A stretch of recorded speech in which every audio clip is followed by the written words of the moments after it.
अद्वैत परमानंदात्मा यत्परब्रह्म भूर्भुवस्वः तस्मै वै नमो नमः। ॐ विश्वावदेव सवितुर्दुरितानि परास्व यद्भद्रं तन्मयास्व। ॐ देवो धुमें नित्यं गुरुं शङ्कररूपिणं यमासतो हि वक्रोऽपि चन्द्रः सर्वत्र वन्दते। ॐ सीतारामगुणग्राम कल्याणेन विहारिणौ वन्दे विशुद्धविज्ञानौ कवीश्वर कपीश्वरौ। ॐ यस्मिन् सर्वं यतो सर्वं यः सर्वं सर्वतश्चयः यश्च सर्वमयो नित्यं तस्मै सर्वात्मने नमः। तस्मै सर्वात्मने नमः। ॐ श्री राम जय जय राम। श्री राम जय जय राम।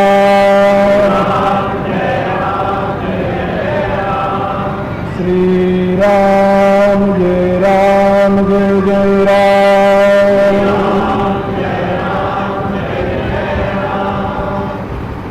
परावर रूप में उपस्थित मेरी प्रिय आत्माओं, करुणा निधान भगवान की करुणा आप सभी के लिए कल्याण का सृजन करती रहे, यह मेरी आंतरिक शुभकामना। जीवन के प्रति दो दृष्टिकोण हैं।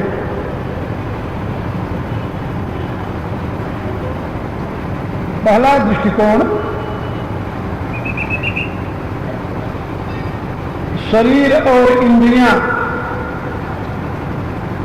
जिनकी प्रधानता है, जिनके विषय में हमारी चेतना सजग है और जो हमारे व्यक्तित्व के बाह्य आधार हैं,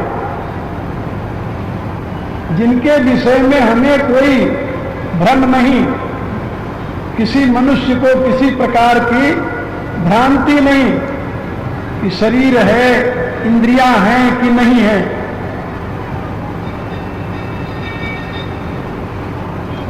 शरीर और इंद्रियों को दृष्टि में रख करके कर्म में प्रवृत्त होना, यह जीवन की एक दिशा है।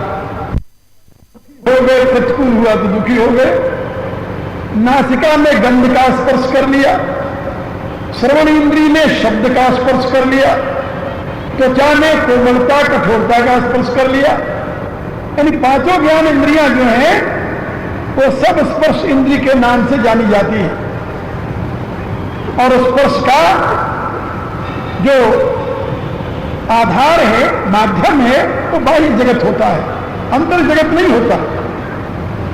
क्योंकि शब्द बाहर से आएगा, उसको कान श्रवण करेगा, रूप बाहर होगा तो उसे नेत्र देखेगा।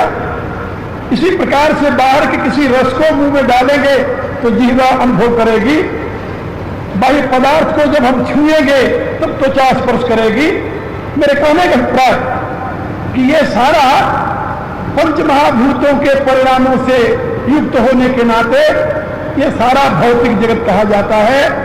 और भौतिक जगत को दृष्टि में रख करके जो जीवन व्यवस्था की जाती है, उस जीवन व्यवस्था को कहते हैं भौतिकवादी जीवन व्यवस्था।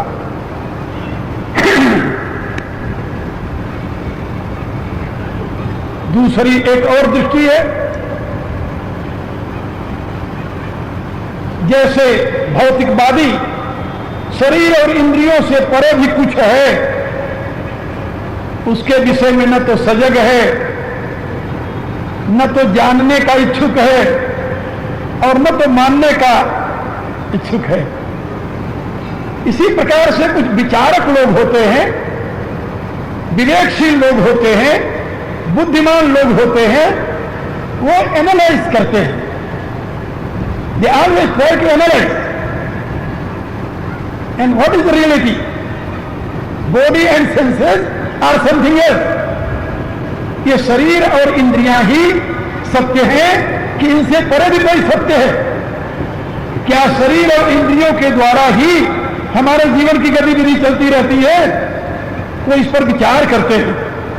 जब विचार करते हैं तो उनको ये पता चलता है कि भाई शरीर और इंद्रियां दोनों तो यंत्र मात्र है. इसके संचालन का काम कोई और कर रहा है. और जब उस संचालक को ढूंढने लगते हैं वो, तो धीरे धीरे इंद्रियों के स्वामी मन का कारण अहम, ये तो आप लोग जानते हो, इंद्रियों को संचालित करने वाला आपका मन है. और मन का आश्रय क्या है, आधार क्या है, कारण क्या है? अहम. अहम माने मैंपना. जैसे जब आप घोर निद्रा में चले जाते हैं, जब आपका मैं जागृत नहीं रहता, तो क्या इंद्रियों को पता रहता है? क्या संकल्प विकल्प करते हैं? क्या किसी पदार्थ की चाह होती है? नहीं होती. इसका अभिप्राय मन का अहम, फैमिली जो है, अहम का परिवार जो है, यानी अहम का परिवार मन है, इंद्रियां हैं, शरीर है, उसके विषय हैं, इन सबका उसे भान नहीं होता. और वो विश्राम करता है अपनी मां की गोद में. ये बुद्धि जो है अहम की मां है, याद रखो. और जब मां की गोद में विश्राम करता है तो उसमें किसी प्रकार की वासना नहीं होती.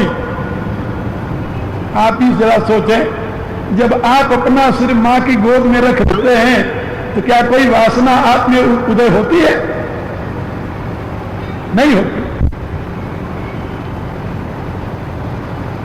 इसी प्रकार से आपका अहम जब अपनी मां की गोद में चला जाता है, उसकी मां कौन है? बुद्धि. तो उसमें किसी प्रकार की वासना नहीं जागृत होती, कामना जागृत नहीं होती. वो विश्राम करता है और वहीं से उसे शक्ति प्राप्त होती है. जागृत अवस्था में आकर के वह पुनः सक्रिय हो जाता है. तो जब विचारक अनुसंधान करते हुए शरीर और इंद्रियों से परे मन का कारण अहम की मां बुद्धि, और यह विचार करता है कि यह बुद्धि तो इंडिविजुअल है, व्यक्ति है, सीमित है, इसका भी कोई कारण होगा क्या? इसका कारण तो प्रकृति है. क्या प्रकृति तो स्वयं में जड़ है? जो जड़ है उसमें चेतना कहां से आई? तब वो अनुसंधान करता हुआ ये अनुभव करता है कि बुद्धि का एक प्रकाशक है, बुद्धि का एक नियंता है, बुद्धि का एक स्वामी है. जैसे अहम की मां बुद्धि है तो अहम का बाप कौन है? कभी विचार किया? नहीं किया.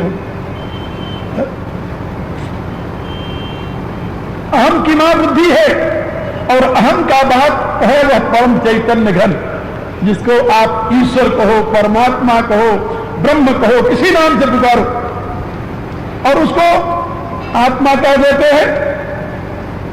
और जब अनुसंधान करने वाला उस अहम के मूल कारण को, बुद्धि के प्रकाशक को, बुद्धि के पति को जानता है, अनुभव कर लेता है, फिर उसके जीवन की दिशा बदल जाती है. फिर क्या होता है? फिर उसके जीवन का आधार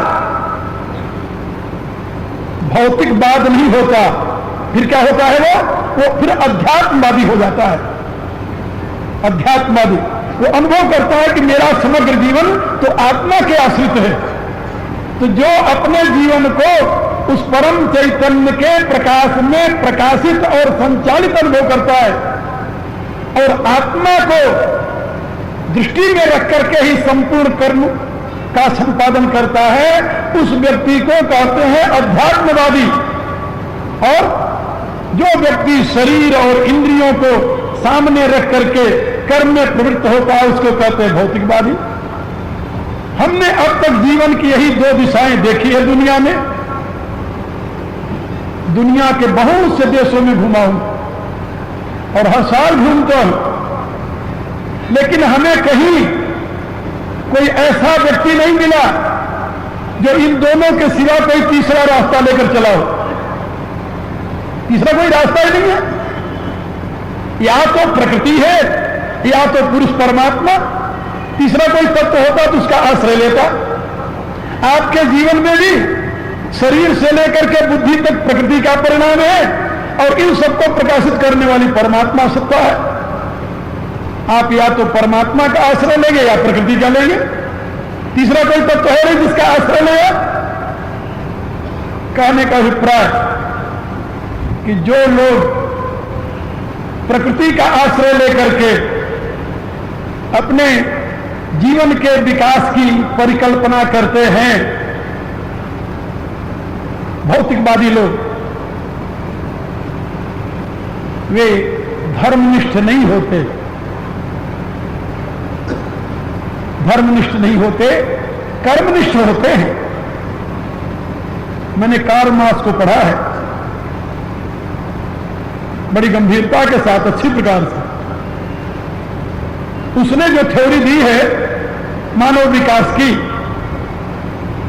वो कर्मनिष्ठ तो है लेकिन धर्मनिष्ठ नहीं। उसमें प्रकृति की प्रतिष्ठा तो है लेकिन आत्मा का कहीं जिक्र नहीं है। और परिणाम यही है कि जैसे चेतन के बिना ये शरीर थोड़े समय में ही गल सड़ जाता है, वैसे ही उसकी दी हुई व्यवस्था आत्मा रहित होने के नाते कुछ वर्षों में गड़सल करके समाप्त हो गई। देखो, उसकी विचारधारा को सर्वप्रथम साकार रूप देने का व्रत लिया रशिया ने, और थोड़े वर्षों बाद ही वो उसको संभाल नहीं सका कि उसमें आत्मा नहीं थी। शरीर तो बड़ा सुंदर था, लेकिन बहुत सुंदर शरीर में यदि आत्मा की प्रतिष्ठा हो जाए तब तो वहां जीवन संयुक्त होता है वह शरीर, और यदि आत्मा रहित शरीर होगा तो बिखर जाएगा। उस शरीर के सौंदर्य को धारण करने वाली कोई सत्ता नहीं थी, इसलिए बिखर गया।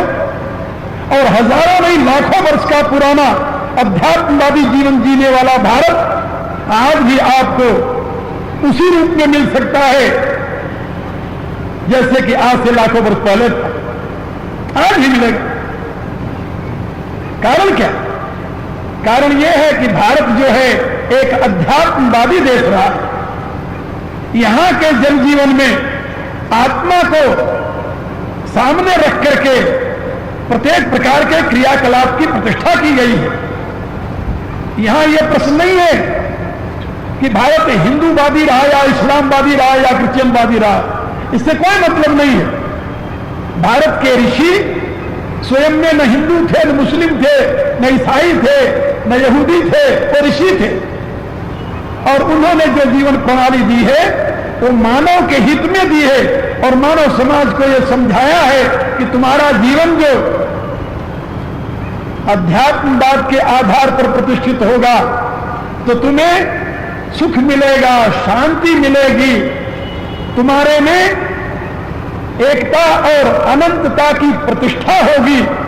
और यदि तुम्हारा जीवन भौतिकवाद से संबंधित हो गया तो तुम्हें दुख मिलेगा, अशांति मिलेगी, और तुम्हारे जीवन में विघटन के सिवा और कुछ नहीं होगा। क्योंकि भौतिकवाद इंडिविजुअलिज्म को जन्म देता है और अध्यात्मवाद आपको ब्रह्मभूत तक पहुंचा देता है। याद रखो, भौतिकवाद आपको इंडिविजुअलिज्म की राह बताता है, यानी व्यक्तिवाद की राह बताता है।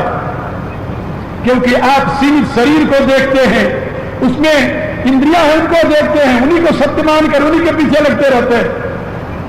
तो ये दो दृष्टिकोण हैं, एक आत्मवादी दृष्टिकोण और दूसरा भौतिकवादी दृष्टिकोण। ये नहीं कि जो भौतिकवादी दृष्टिकोण रखते हैं वो अज्ञानी ही होते हैं पूरे, ऐसी बात नहीं। पढ़े लिखे लोग भी होते हैं, अपने आप को बहुत समझदार समझने वाले होते हैं। और आजकल भारत के नेताओं की बात देखिए, जिनकी ये घोषणा है कि हमें अध्यात्मवाद की जरूरत ही नहीं है। उसी का दूसरा नाम है ना धर्मनिरपेक्ष, क्योंकि धर्म का संबंध भौतिकवाद से नहीं है, अध्यात्मवाद से। याद रखना, धर्म जो है, शास्त्रकारों ने घोषणा की है, धर्मस्य प्रभु अच्युत है। धर्म के स्वामी अच्युत है, परमात्मा है, परम प्रकाश स्वरूप है। और राजनीति का महापंडित, अभी तक जहां तक मेरा विश्वास है, मैंने पढ़ा है, दुनिया के बहुत से लेखकों को मैंने पढ़ा है, पश्चिम के विद्वानों को पढ़ा है, एक दो नहीं अनेकों को पढ़ा है मैंने, जो आधुनिक विचारक है उनको भी, जो उनके बहुत प्राचीन तो नहीं है लेकिन कुछ प्राचीन भी उनको भी पढ़ा है, लेकिन अभी तक कौटिल्य के समान कोई राजनीति का ज्ञाता हमें दूसरा दिखाई नहीं दिया। और दुनिया में कौटिल्य के अर्थशास्त्र की प्रतिष्ठा है, राजनीति शास्त्र की। और वह कौटिल्य ये घोषणा करता है, सुखस्य मूलम धर्म, ये उनका सूत्र है। धर्मस्य मूलम अर्थ, अर्थस्य मूलम विद्या। कौटिल्य से पूछा गया कि मनुष्य सुख चाहता है, सुख का आधार क्या है? उसने कहा सुख का आधार धर्म है। कार्ल मार्क्स कहता है सुख का आधार कर्म है, कौटिल्य कहता है सुख का आधार धर्म है। दोनों में कितना अंतर है? क्या धर्म और कर्म में क्या अंतर है भाई? जो प्रकृति को सामने रख करके कार्य किया जाए उसको कर्म कहते हैं, जो परमात्मा को साक्षी रख करके, आत्मा को साक्षी रख करके कर्म किया जाए उसको धर्म कहते हैं। कर्म दोनों में है, धर्मात्मा कर्मात्मा नहीं होता, ऐसी बात नहीं, वो कामात्मा नहीं होता। क्या समझे? जो धर्मात्मा है वो कामात्मा नहीं होता, कर्म तो करता होगा भी। तो जो परमात्मा के प्रकाश में कर्म में प्रवृत्त होता है उसके कर्म को धर्म कहते हैं, और जो शरीर और इंद्रियों की तृप्ति के लिए कर्म में प्रवृत्त होता है उसके कर्म को कर्म कहते हैं। क्योंकि कार्यकरण कर्तृत्व हेतु प्रकृति, ऐसा गीता मानती है। तो कौटिल्य ने घोषणा की सुखस्य मूलम धर्म। कहा धर्म का संपादन कैसे होगा? कहा धर्मस्य मूलम अर्थ, धर्म का मूल अर्थ है एक दरिद्र आदमी। दरिद्र आदमी जानते हो, मैं पहले भी कई बार ये बात कर चुका हूं कि दरिद्रता मनुष्य के लिए सबसे बड़ा अभिशाप है। तुलसीदास जी की घोषणा है, नहीं दरिद्र सब दुख जग माही। दरिद्र के समान दूसरा संसार में दुख नहीं है, दरिद्रता। और वह दरिद्र व्यक्ति धर्म का अनुष्ठान कहां से करेगा? कि धर्म में 5 क्रियाएं आती हैं। धर्म में 5 क्रियाएं आती हैं, भागवतकार ने 4 बताई है। तुलसीदास जी ने भी 4 घोषणा की। धर्म प्रगट 4 पग धर्म के कलिमह एक प्रधान। और वे सारी क्रियाएं जो हैं वो धनाभाव में संपादित नहीं हो सकती। एक दरिद्र उसका संपादन नहीं कर सकता। इसलिए धर्म के लिए धन की आवश्यकता होती है। आप किसी का उपकार करना चाहते हैं तो आपके पास कुछ होगा तब तो करेंगे। जब आप स्वयं दरिद्री हैं दूसरे क्या भला करेंगे? आप क्या उपकार करेंगे? और धर्म का सबसे मूल सिद्धांत है परहित सरिस धर्म नहीं भाई। परोपकार वो तो धन के बिना होगा नहीं, कैसे आप करेंगे? तो धर्मस्य मूलम अर्थ। और कहा अर्थ कहां से आएगा? कहा अर्थस्य मूलम विद्या। अज्ञानी के पास धन नहीं होता, याद रखो। यदि आप किसी व्यक्ति को, जाति को, समाज को, राष्ट्र को संपत्तिशाली बनाना चाहते हैं तो सबसे पहले उसे विद्वान बनाइए। ये वर्तमान में डिग्रीधारी विद्वान नहीं, विद्वान बनाइए, मेधावान बनाइए, बुद्धिमान बनाइए, क्योंकि यदि वे विद्वान होंगे उन्हें कागज का टुकड़ा लेकर दर दर भीख मांगने, नौकरी की भीख मांगने जाने की जरूरत नहीं होगी। अपने ज्ञान के बल से वो संपत्ति का आविर्भाव करेंगे। इसलिए अर्थस्य मूलम विद्या, विद्या सर्वप्रथम है। ये 3 सूत्र हैं चाणक्य के, जिसके प्रकाश में उन्होंने एक विशाल साम्राज्य की प्रतिष्ठा की थी। तो मैं आप लोगों को ये बता रहा था कि धर्म जो है वह आत्मा पर प्रतिष्ठित है। जो धर्म में आस्था रखते हैं उनके कर्म परमात्मा के प्रकाश में होते हैं, और जो प्रकृति में आस्था रखते हैं, शरीर में आस्था रखते हैं, उनके कर्म विषयों को माध्यम बना करके आगे चलते हैं। इसीलिए तो हमारे यहां वैदिक ऋषियों ने गायत्री मंत्र में प्रार्थना की। क्या प्रार्थना की? हे सर्व प्रकाशक परमात्मा, हे जगत के जन्मदाता प्रसविता प्रभु, हम आपके ज्योति स्वरूप का ध्यान करते हैं, आप हमारी बुद्धियों को प्रेरित करें। ये अर्थ है गायत्री मंत्र का। तो हमारी बुद्धियों को प्रेरित क्यों करें? इसलिए कि आपके प्रकाश में जो प्रेरित बुद्धि होगी वो धर्म के पथ पर चलेगी। अभी तक कौन प्रकाशित कर रहा है? कि अभी तक तो इंद्रियां प्रकाशित कर रही, विषय प्रकाशित कर रहा है। अभी संसार के वैभव अपनी तरफ आकर्षित कर रहे हैं, वो कर्म में प्रवृत्त करा रहे हैं। और जो संसार के पद पदार्थ को दृष्टि में रखकर कर्म में प्रवृत्त होगा वह कभी सुखी नहीं रह सकता, उसके जीवन का आंतरिक विकास नहीं हो सकता। एक बात यदि आप लोगों से पूछा जाए कि एक सुंदर महल बना दिया जाए, सुंदर और स्वर्ण जटित हो वो, लेकिन उसमें रहने वाला व्यक्ति कौन हो? राक्षस। क्या उस महल की शोभा होगी? क्या राय आप लोगों की? और एक झोपड़ी हो बहुत सिंपल सी फूस की, और उसमें एक महान आत्मा विराजमान हो, आप आदर किसको देंगे? उस झोपड़ी को या उस महल को? क्या राय आप? कल के प्रसंग में मैंने एक बात बताई थी कि हनुमान जी लंका में भगवती सीता की खोज करते हुए घूम रहे थे और बड़े विशाल विशाल महलों में गए और वहां सीता की तलाश की।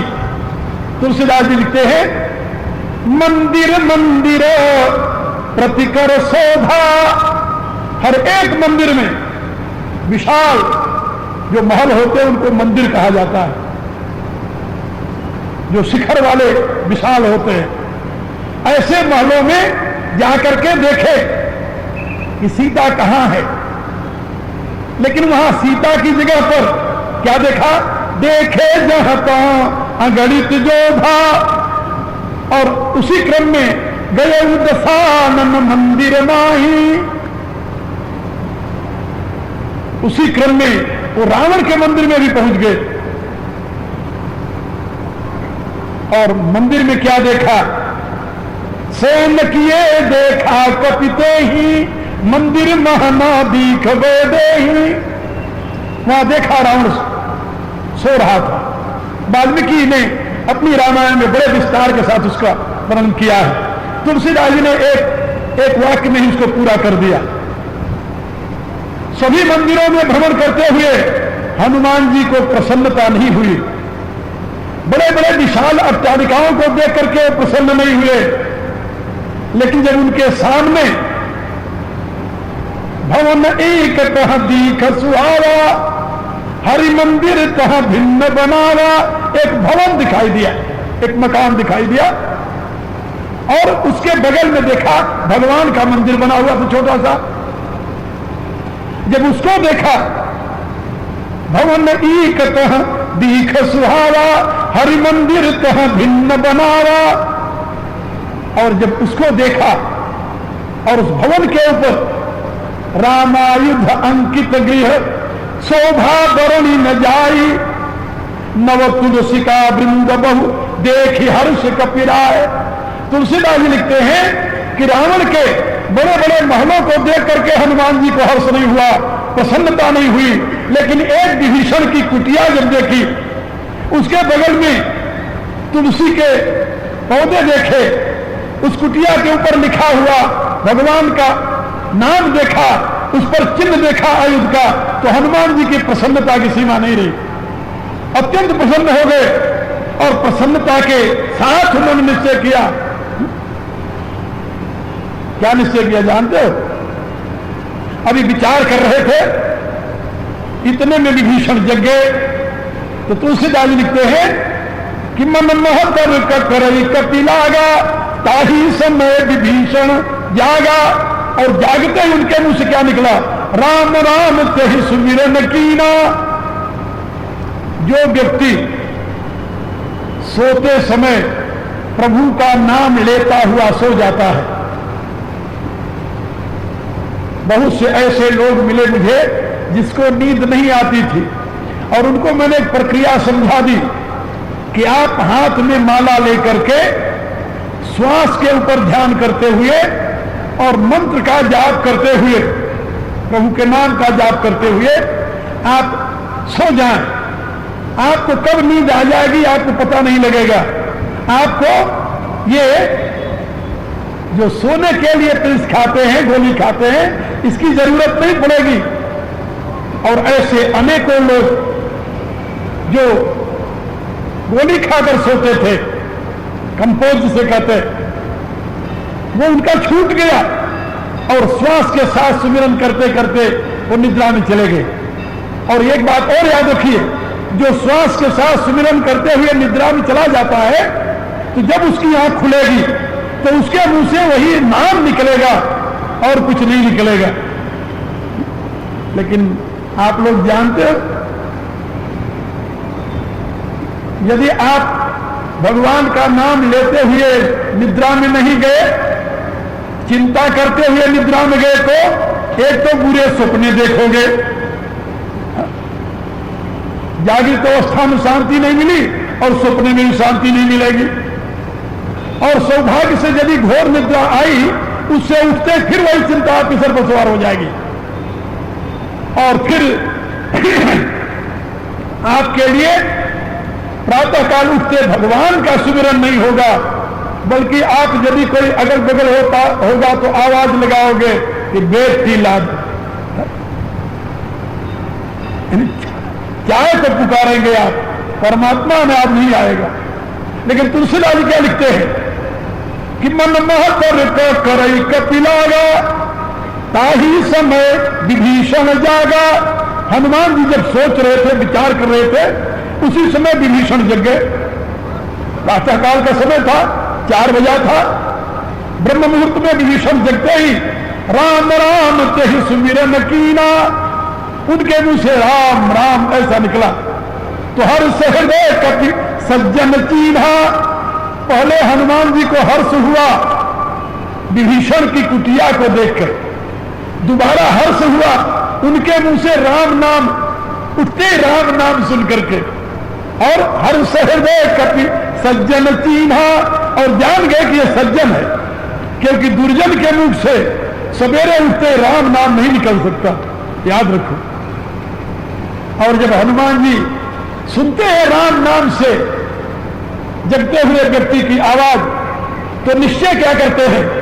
कहते यही से मैं हट करी हूं पहचानी, मैं हट करके इसे पहचान करूंगा, इसे परिचय करूंगा, इससे दोस्ती करूंगा, मित्रता करूंगा।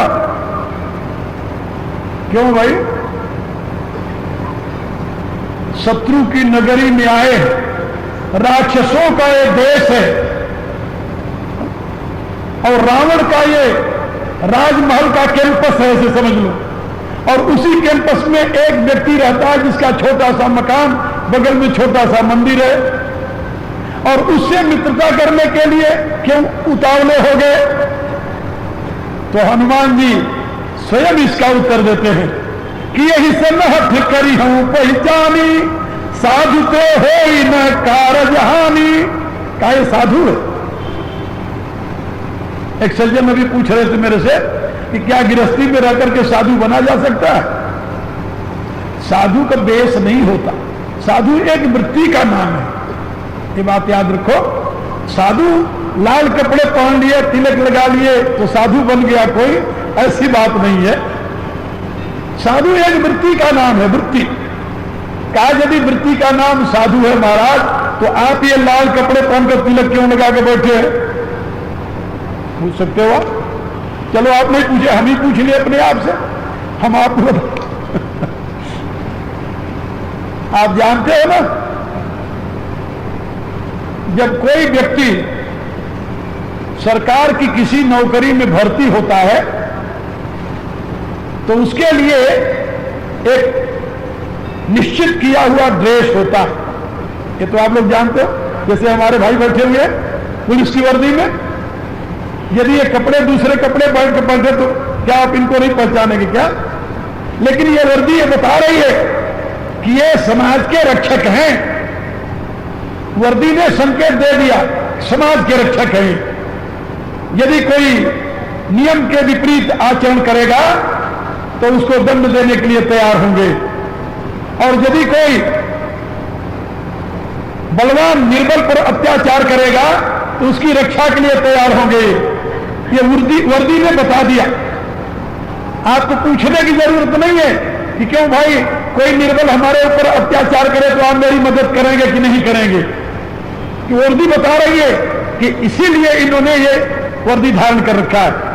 का इसी रूप से जब कोई व्यक्ति अपने जीवन का कुछ हिस्सा नहीं, समग्र हिस्सा, अपने जीवन का समग्र उस परमात्मा के हवाले कर देता है, और परमात्मा को समर्पित होने के पश्चात परमात्मा के द्वारा निश्चित की हुई एक वर्दी धारण करता है।